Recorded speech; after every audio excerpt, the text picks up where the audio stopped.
प्राचीन सती माता मंदिर में चल रही श्रीमद् भागवत कथा का समापन हुआ।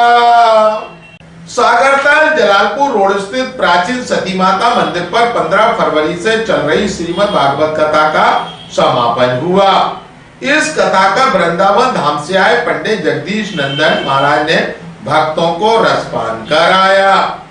कथा व्यास महाराज ने कहा है कि यह आयोजन भगवान की कृपा से ही होते हैं। उन्होंने कहा है कि जो लोग नहीं आ पा रहे उन्हें भी इसका लाभ मिल रहा। उन्होंने कहा है कि भागवत को इसलिए सभी वेद पुराणों का सार कहा गया कि इसमें ज्ञान के साथ भक्ति और भगवान चरित्र की महिमा का बखान किया गया।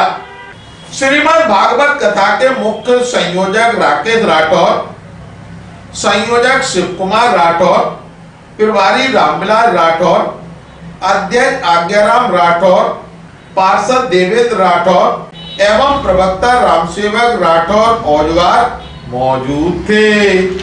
ये राठौर समाज धार्मिक रूप से जागृत हो गई है, तो इसलिए भागवत सती माता मंदिर हमारा जो समाज का मंदिर है उस मंदिर का अच्छा निर्माण हुआ है और भागवत कथा का आयोजन किया जा रहा है। ऐसे धार्मिक कार्यक्रम राठौर समाज के नेतृत्व में होते रहेंगे। हम लोगों ने जब राठौर समाज ने जब मंदिर का ये निर्माण किया था तो वो इसमें हमारे सबसे बड़ी भूमिका रही थी। लाला राम जी हैं, ओजवार साहब थे, रामसेवक ओजवार जी और राकेश जी थे, अध्यक्ष रहे थे। तो हम लोग तब से सोच रहे थे कोई इसमें अच्छा पुण्य का काम करेंगे। तो हमारा पूरा राठौर समाज यानी शिव कुमार जी और अन्यथा आज्ञाराम जी सब लोग राठौर समाज के जो अध्यक्ष थे, हाँ सब लोग मिलके मतलब हम लोग ये आयोजन करना चाहते थे। तो हम लोग इसकी 6 महीने से तैयारी कर रहे थे। 6 महीने सब लोगों ने तैयारी किया। तो पूरा राठौर समाज ने, ग्वालियर के ने सब लोगों ने हमारा सम्मान किया और इसका स्वागत किया कि नहीं भागवत होना चाहिए।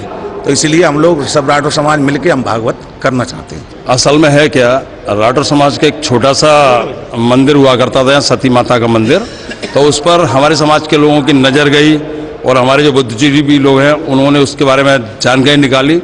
तो उसका पूरा इतिहास निकाला तो हमारे समाज की सती माता हुआ करती थी और छोटा सा मंदिर था। तो सारे समाज का ध्रुवीकरण हुआ, सारे लोग सिरे पर आए, एक मंच पर आए और एक रूपता के साथ उन्होंने ये सब आप सब यहाँ देख रहे हैं मंदिर का रूप यहाँ किया। लेकिन मैं यहाँ पर ये बात कह देना अपना परम कर्तव्य समझता हूँ कि माननीय लोकप्रिय ऊर्जा मंत्री जी प्रद्युम्न सिंह जी तोमर साहब का इसमें बहुत बड़ा योगदान रहा। उन्होंने हमारी मदद करी क्योंकि शासन प्रशासन समझ रहा था ये कुछ नहीं, लेकिन हमारे 400 साल पुराना ये मंदिर उसका कागजों में जब निकलवाए तब जानकारी मिली और हमें उन्होंने पूरा सहयोग किया और संपूर्ण राठौर समाज एकता के साथ इस मंदिर को बनवाने के लिए आए। असल में है क्या, पिछले साल 22 फरवरी को इस मंदिर का लोकार्पण हुआ था उन्हीं के माननीय मंत्री जी के कार्यक्रमों द्वारा।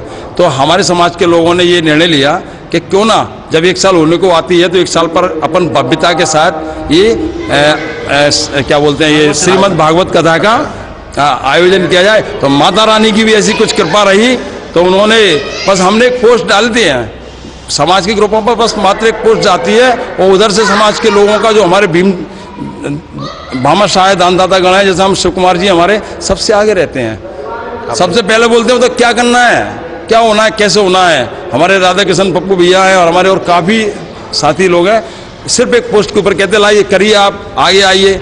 ये बात सही है कि मैं आगे चलता हूँ और भाई साहब सब लोग पैसा दे करके उस कार्यक्रम को 4 चांद लगा देते। ये महाराज साहब हमारे जो आए हैं श्रीमान जगदीश नंदन जी महाराज, बहुत ही उज्ज्वल भाषा है उनकी, मृदु भाषा है, गहन अध्ययन है। यहाँ पर हम लोग पंडाल उपलब्ध नहीं करा पा रहे हैं, सीटें उपलब्ध नहीं करा पा रहे हैं, कुर्सी उपलब्ध नहीं करा पा रहे हैं, इतने ज़्यादा जन सैलाब उमड़ रहा है। हम उनके प्रति भी आभार व्यक्त करना चाहते हैं कि जय हो प्रभु, जय हो सती माता। यहाँ पर महाराज जी जगदीश नंदन जी 15 तारीख से भागवत चालू हुआ है। महाराज जी 22 को मतलब कल भंडारा है। जगदीश नंदन जी महाराज जी व्यास कथा में बैठे हैं, उनकी बहुत अमृतवाणी का सब लोग रस उठा रहे हैं यहाँ पर। ये भागवत कथा भगवान की इसमें कथाओं का, भगवान की लीलाओं का, भगवान के गुणों का वर्णन किया जाता है। बिनु सत्संग विवेक न होई, राम कृपा बिनु सुलभ न सोई। जब तक भगवान की कृपा नहीं होती तब तक हम सत्संग में नहीं आ पाते हैं। ये उन्हीं की कृपा से ही ये आयोजन होते हैं, उन्हीं की अकारण करुणा के कारण भगवान की कृपा से ही भागवत जी का आयोजन होता है। इसका फल यही है महाराज, कहते हैं कि अगर हम भागवत का अनुकरण करें, अनुसरण करें, तो इसका फल सच्चे मायने में यही है कि हमें सब में परमात्मा दिखाई दे, सब में हमारा भगवत भाव हो जाए, भगवत दृष्टि हो जाए। फिर हम किसी का विरोध नहीं करेंगे, किसी को नुकसान नहीं पहुंचाएंगे, है ना। एक मानवता, सिय राम में सब जग जानी, करहो प्रणाम जोड़ जुग पानी। बिल्कुल बिल्कुल, ये आपने बिल्कुल बहुत अच्छा प्रश्न किया है।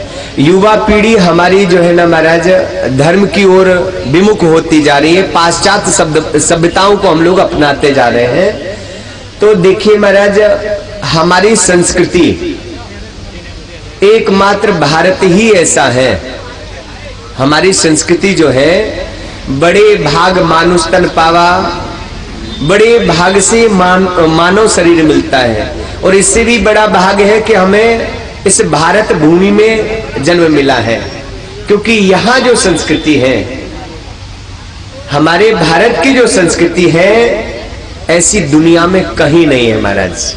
बस हम तो यही कहेंगे कि आप देखें और भगवान की कथा अपने जीवन में उतारे। सिय राम में सब जग जानी, बस यही संदेश देना चाहते हैं कि हम सारे भेदभाव को भुला करके, जितना भी महाराज, जिसको कहते हैं एकद सद विप्रा बहुधा वदंती, रास्ते अनेक हैं, जाना सबको परमात्मा के पास ही है। तो हम विरोध ना करके सबको साथ लेकर के चले, बस यही संदेश देना चाहते हैं।